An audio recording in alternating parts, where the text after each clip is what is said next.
지난 주일 사역을 마치고 집으로 돌아가는 길에 사모님이 그런 말씀을 하시더라고요. 이제까지 거룩은 크게 어렵지 않은 것, 일상에서 할 수 있는 것이라고 생각했습니다. 그런데 오늘 말씀인 이 퀀텀 점프를 들으니 거룩이라는 것이 굉장히 어렵고 또 높은 차원으로 생각이 됩니다. 여러분 어떠십니까? 어떻게 생각하세요? 거룩이라는 것은 그렇게 어렵고 높은 차원인가? 아니면 우리가 쉽게 쟁취할 수 있는 것인가? 만약에 거룩을 참 어려운 것, 쟁취하기 힘든 것이라고 생각하신다면 그것은 아마도 제가 거룩에 대해서 충분하게 여러분에게 설명을 드리지 못했기 때문이다 라고 생각을 합니다.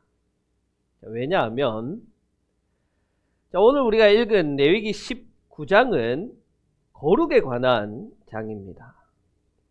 1절과 2절에서 대명제인 나 주가 거룩하니 너희도 거룩하라 라고 말씀하신 후에 3절부터는 실제적으로 어떻게 행동해야지 거룩할 수 있는지 말씀하고 있습니다. 그런데 그 내용을 보면 어머니와 아버지를 존경하라, 안식일을 지켜라, 우상을 만들지 말아라, 도둑질하지 말아라, 거짓말하지 말아라 라는 계명들이 이어서 나옵니다. 자, 그것을 볼 때 이 거룩이라는 것은 어떤 대단한 경지나 대단한 것을 해서 얻는 것이 아니라 어려운 것이 아니라 우리가 일상의 삶 속에서 얼마든지 쟁취할 수 있는 것이다 라는 것을 알 수 있습니다. 자, 이처럼 어렵지 않은 거룩에 관해서 우리가 조금 더 이 실제적인 항목들을 가지고 좀 알아봐야겠습니다. 이렇게 쉬운 행동들이 도대체 우리를 어떻게 거룩하게, 그렇게 높은 경지에 도달하게 할 수 있을까? 아니, 거짓말하지 않는 것으로 우리가 어떻게 거룩할 수 있을까? 도대체 본문은 거룩을 어떻게 정의하길래 그렇게 쉽게 말하고 있는 것일까? 자, 오늘 본문은 세 가지를 지키라고 말씀하고 있죠. 첫 번째가 부모를 존경해라. 그리고 두 번째가 안식일을 지켜라. 그리고 세 번째가 우상을 만들지 말아라. 자, 여러분 무엇이 생각납니까? 이 세 가지를 들으니까 십계명이 생각난다, 그죠? 또 11절에 보니까 도둑질 하지 말아라, 거짓 증언하지 말아라. 이 내용들을 들으니까 십계명이 생각이 납니다. 또한 19장이 시작되는 2절에서 이렇게 말씀하시죠. 나는 너희의 하나님이다 라고 말씀하시는데 이것이 다른 본문에서 사용된 것은 오로지 십계명이 등장하는 출애굽기 20장 2절, 바로 십계명 본문에서만 사용되었습니다. 자, 그렇다는 것은 오늘 이 19장의 거룩이라는 말씀의 근본에는 뭐가 있다? 십계명이 있다. 십계명의 정신을 근본으로 하고 있다라는 것을 알 수 있습니다. 십계명의 근본 정신은 그럼 뭐냐? 십계명을 두 번째로 받은 신명기 10장의 십계명의 정신이 잘 나타나 있습니다. 이 세상에는 신도 많고 주도 많으나 당신들의 주 하나님만이 참 하나님이시고 참 주님이십니다. 그분만이 크신 권능의 하나님이시요 두려우신 하나님이시며 사람을 차별하여 판단하시거나 뇌물을 받으시는 분이 아니시며 고아와 과부를 공정하게 재판하시며 나그네를 사랑하셔서 그에게 먹을 것과 입을 것을 주시는 분이십니다. 당신들이 나그네를 사랑해야 하는 것은 당신들도 한때 이집트에서 나그네로 살았기 때문입니다. 십계명이 한 가지 명령으로 귀결됩니다. 나그네를 사랑하라라는 것입니다.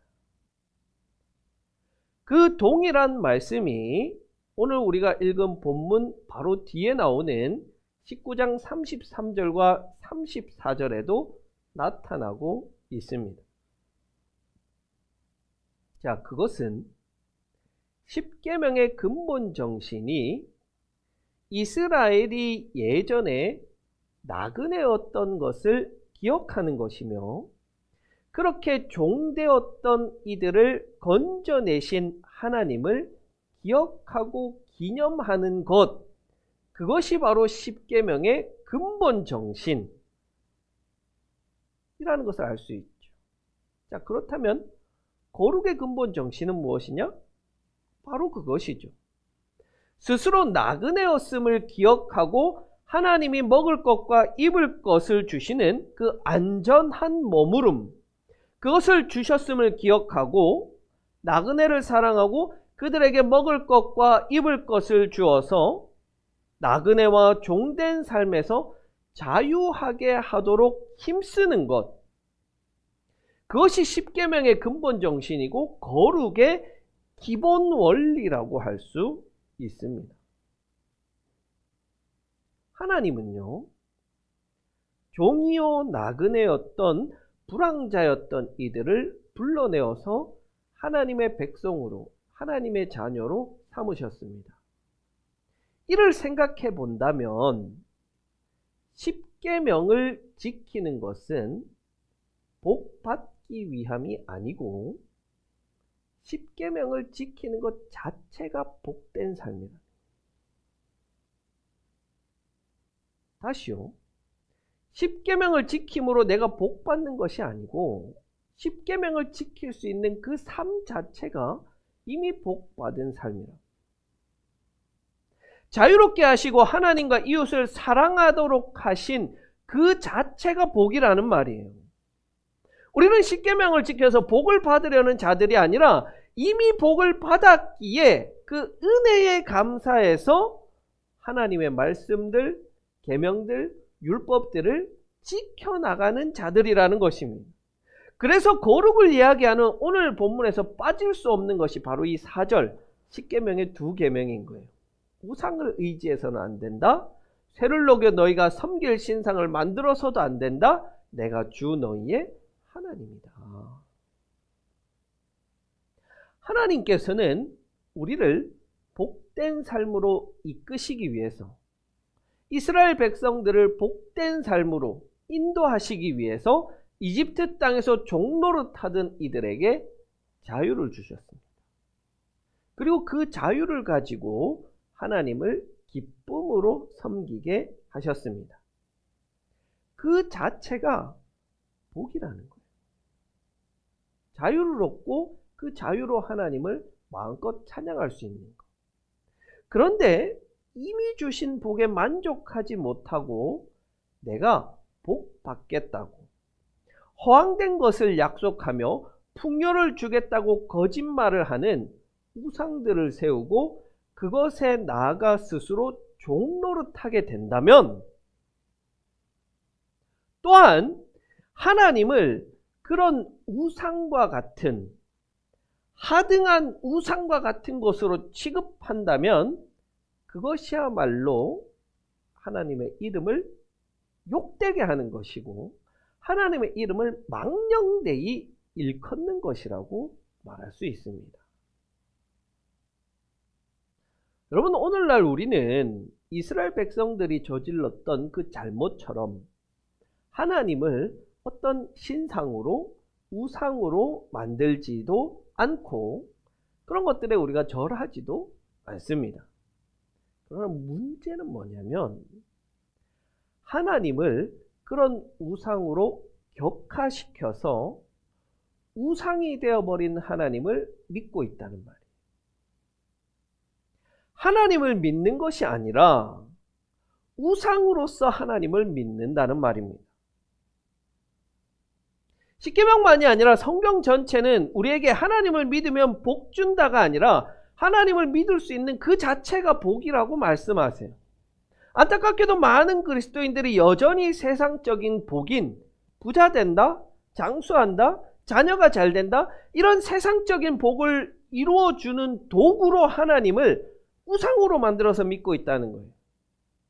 안타깝게도요, 그런 자들은 평생 하나님을 믿어도 하나님이 주시는 그 평안한 복, 그걸 누릴 수가 없는 거예요. 그런 사람들이 뭐라고 이야기하냐면요, 하나님은 나한테 복 안 주신다. 하나님이 나한테 복을 안 준다. 하나님이 나를 축복하지 않는다. 얼마나 바보 같은 말이에요. 하나님을 믿는 것 자체가 복인데,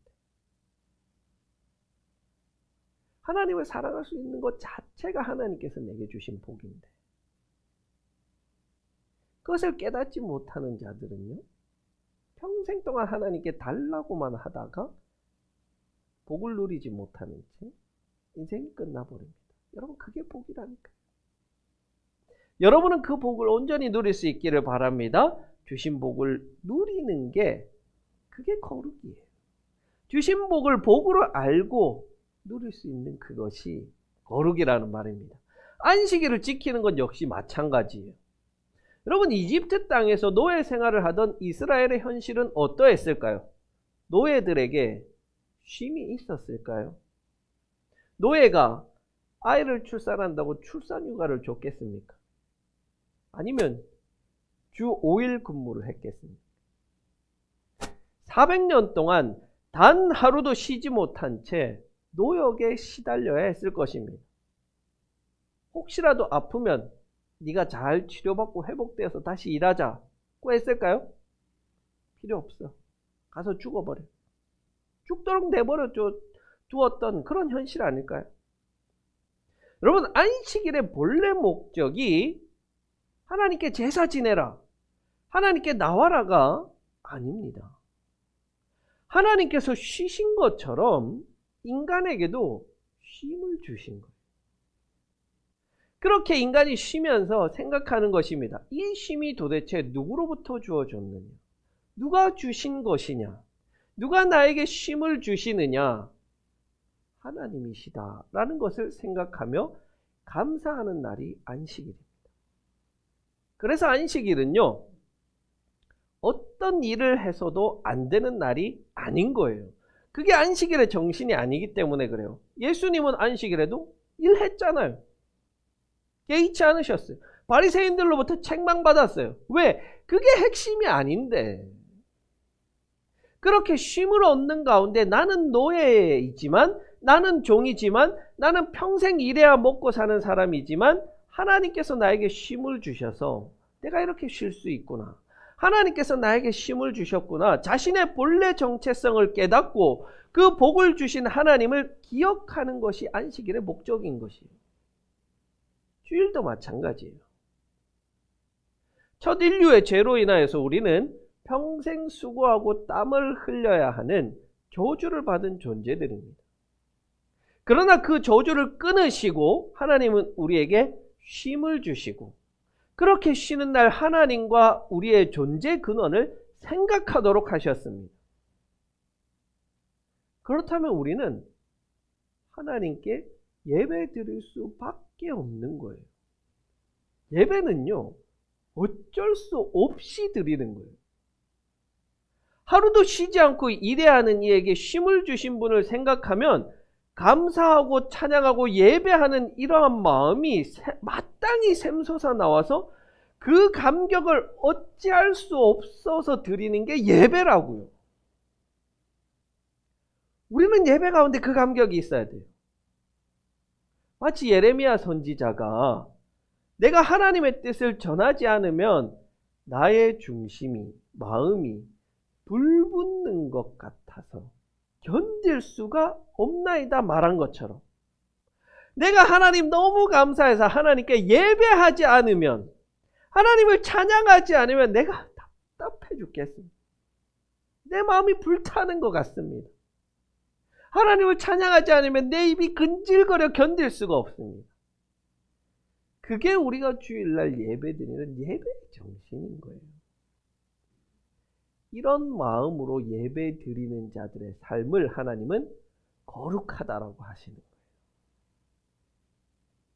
그렇게 감격으로 예배 드리는 자의 예배가 어떻게 아무 생각 없이 아버지의 집에 땅만 밟고 돌아가는 자들의 예배와 같은 수준일 수 있겠습니까?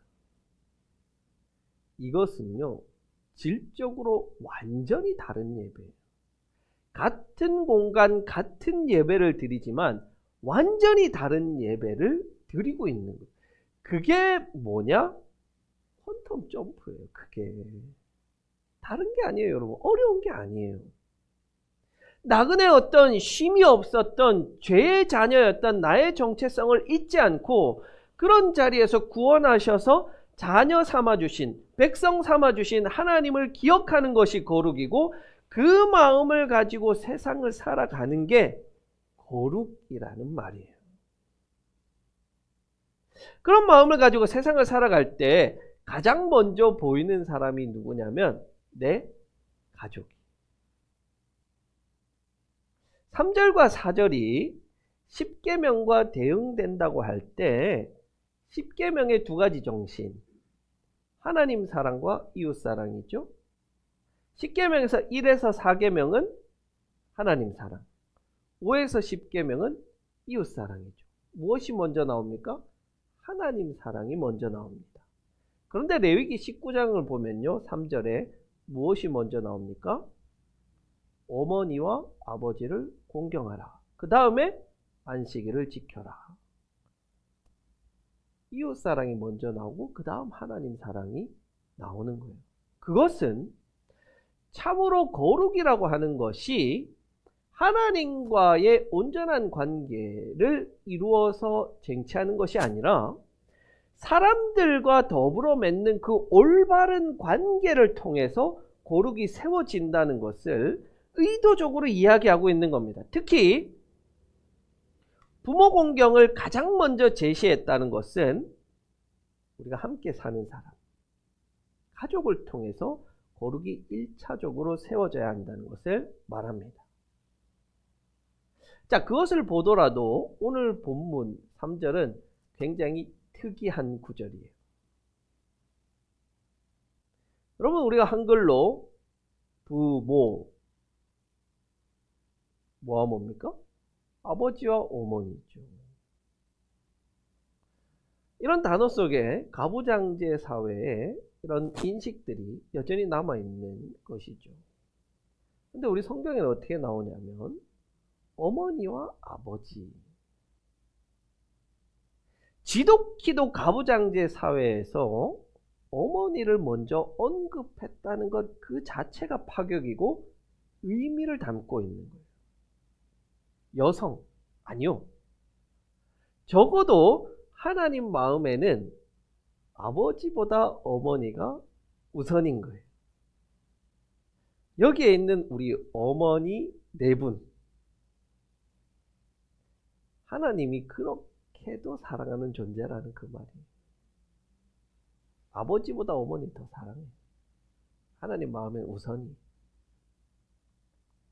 그것은 아마도 이 당시에 어머니가 아버지보다 상대적으로 약자였기 때문에, 신분적으로나 사회적으로나 취약한 계층이었기 때문에 하나님께서는 이들을 우선에 두고 말했을 것입니다. 본문 30절에서 32절은요, 이 동일한 내용이 다른 표현으로 다시 등장합니다. 안식일 준수, 우상금지, 노인 공경, 이 세 가지가 언급됩니다. 3절과 4절, 30절과 32절은 서로 대응하고 있는데 안식일 준수, 우상 숭배 금지, 그리고 부모 공경과 노인 공경이 서로 대응되고 있습니다. 그리고 이 노인 공경은요, 33절에 나그네 대접으로 이어집니다. 자, 이러한 흐름을 우리가 한번 고려해 보면 3절에 나오는 이 어머니와 아버지는 아직 젊고 힘있고 능력 있는 부모가 아니라 백발이 성성하고 이미 나이가 들어서 늙고 연약해진 부모를 염두에 두고 있다는 것을 알 수 있습니다. 그렇다면 상대적으로 더 약자인 어머니가 앞에 온 것을 이해할 수 있겠죠. 여러분, 자녀에게 공경받는 부모, 존경받고 공경받는 부모만큼 행복한 부모가 어디에 있겠습니까? 우리 사모님은 항상 입버릇처럼 이런 말을 하더군요. 시어머니처럼 늙고 싶다는 거. 그게 시어머니가 받을 수 있는 최고의 찬사 아니겠습니까? 저도 마찬가지.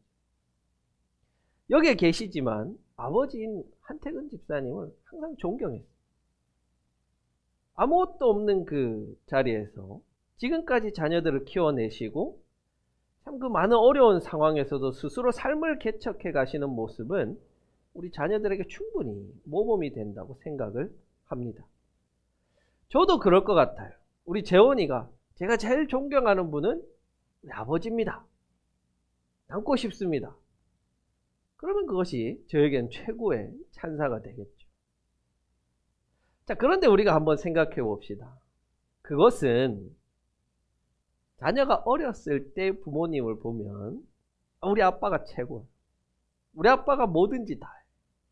우리 엄마가 최고야. 우리 엄마가 해주는 음식이 제일 맛있어. 어린아이들은 자기 아버지, 어머니가 최고입니다. 그런데 자, 우리가 이렇게 성장하고 난 이후에 우리 부모님을 봅시다. 어떻습니까? 여전히 최고입니까? 여전히 뭐든지 할 수 있는 분이십니까? 작년 추석에 제가 한 집사님한테 우리 팔씨름 한번 합시다. 예전 같았으면 에이 넌 상대도 안 돼. 근데 이제 팔이 아파서 못 하시겠다. 우리 어머니인 박권사님 보이스피싱으로 전화가 왔는데 어떻게 하면 전화가 왔어? 이거 인터넷 이거 어떻게 하면 또 전화가 왔어? 이제는 부모님이 뭐든지 할 수 없는 존재가 되고 능력 있고 무엇이든 할 수 있는 그런 존재가 아니라 도리어 이제는 자식들에게 의존할 수밖에 없는 그런 존재가 되었습니다. 그런데 그런 존재도 존경하고 공경하라고 하나님 말씀하는 거예요. 에이, 엄마는 그것도 못해요. 엄마는 그것도 몰라요. 여러분, 참 이 시대가 나이가 들어갈수록 존경받고 공경받기 어려운 시대인 것 같아요. 우리 앞선 시대에는 참 나이가 들었다는 것은 지혜와 식견을 가지고 다음 세대들에게 그 삶에 있는 여러 가지 이치들을 가르쳐주고 도움을 주고 조언을 주면서 공경을 받았지만 이제 우리 부모님 세대는 이 시대의 흐름을 따라가는 것조차 참 버겁습니다. 이제 모르는 게 너무 많아져 버렸어요. 마치 다시 아무것도 할 수 없는 그 어린아이들처럼 돌아가 버린 것 같아요. 그런 부모를 공경하라. 여전히 존경합니다. 라고 말하는 거예요. 여러분, 단순히 공경이 아닙니다. 히브리어 야레가 사용되었는데요. 이 야레라는 단어는 경외하다라는 뜻이에요. 성경에서 이 경외하는 것은요, 오로지 하나님과 부모님에게만 사용되는 단어예요. 우리가 마치 하나님을 두려워하면서도 사랑하듯이 우리의 어머니 아버지를 그렇게 두려워하면서도 사랑하라는 거예요. 무시하지 말고 귀찮다고 생각하지 말고 경외하고 사랑할 수 있어야 한다. 부모는 이 땅에서 하나님을 대신하는 권위를 부여받았어요. 비록 허리가 굽고 연약하여지고 능력이 떨어진다고 하더라도 그렇게 늙어버린 우리 부모를 사랑하는 것, 그것이 모든 거룩의 출발점이라는 것을 기억하셔야 됩니다. 스가랴서의 한 구절은 하나님의 때에 하나님 나라가 세워져서 평화와 진리의 세상이 되었을 때를 그리고 있습니다. 남왕군의 주가 말한다. 예루살렘 광장에는 다시 남녀 노인들이 한가로이 앉아서 쉴 것이며 사람마다 오래 살아 지팡이를 짚고 다닐 것이다. 어울려서 노는 소년 소녀들이 이 도성의 광장에 넘칠 것이다. 하나님의 나라는 어떤 곳이냐? 손에 지팡이를 잡아야만 걸어 다닐 수 있는 그 노인들이 가득한 곳, 어린이들이 가득한 곳. 그곳은 바로 가장 연약하고 취약하고 무능력한 이들이 중심에 서는 세상, 그게 하나님 나라. 이집트에서 종살이하며 안식 없이 살아서 자기 살아갈 궁리만 하는 이들을 불러 모아서 하나님은 거룩하라고 말씀하십니다. 그것은 가장 가까운 이웃인 부모, 특별히 연약하고 힘이 없는 부모와 어린 아이들을 하나님을 경외하는 마음으로 똑같이 사랑하고 대접하는 그런 세상. 그 세상이 가나안 땅에서 이루어져야 할 하나님 나라였습니다. 우리도 마찬가지입니다. 거룩은 나의 가장 가까이에 있는 나의 가족인 부모, 자녀, 아내, 남편을 하나님 사랑으로 대하며 존경하고 공경할 때 시작되는 거예요. 그것 없이 거룩은 결코 시작할 수가 없습니다. 거기에 하나님께서 나를 부르셔서 안식하게 하시고 하나님을 주인으로 섬기고 사랑하게 하셔서 거룩을 완성시켜 나가십니다. 나는 주 너희의 하나님이다. 내가 거룩하니 너희도 거룩하라고 말씀하신 하나님께서는요, 거룩이 어렵지 않고 멀리에 있지 않고 너희 가까이에 있다고 말씀하세요. 우리가 나그네였던, 종되었던 시절을 기억하고 나그네를 환대하고 대접하는 것처럼 우리의 약하여진 부모님을 공경하고 사랑하면서 하나님께서 우리에게 주신 복, 그 쉼 가운데 그것을 주신 하나님을 기억하고 하나님을 온전히 하나님으로 경외할 때 우리의 삶은 거룩으로 온전하여지게 될 것입니다. 거룩하십시오. 그것이 복입니다.